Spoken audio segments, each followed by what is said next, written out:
So I had the pleasure this morning of moderating our housing panel, and we were joined by three key industry specialists. And the messages or trends which emerged from that this morning really related to the fact that whilst we are unlikely to meet our housing targets for this year, if we are to meet them going forward, there needs to be a deeper cooperation between the public and private sector. Neither sector on its own can solve the housing crisis. The second message which came out was the importance of ESG to the market as a whole.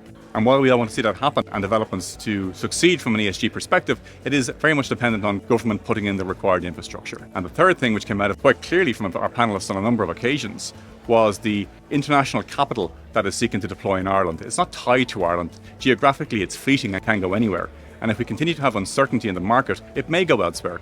And that uncertainty stems from tinkering with the taxation system, with the relief from taxation, and with the planning system in general. My key takeaways from the panel discussion were really around unlocking delivery through the planning system, around funding and resourcing from board Panellists, and particularly just to unlock the plannings that are stuck in the system, and then also making Ireland an attractive place for investment for this fleet-footed capital that could or could not invest here.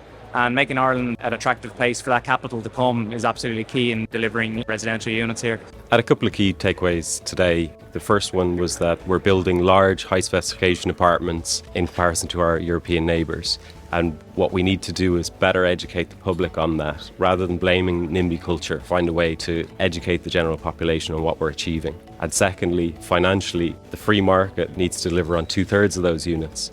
So if you look at future demographic trends, that needs to be 1 and 2 bedroom apartments well located on public transport links. The key takeaway, I think, for us all this morning, from my perspective, was how we work in collaboration to bring forward some of the initiatives and policies that have been already set in place by government. So, there's lots of opportunities across the sector for us to collectively work together to bring forward sustainable housing solutions.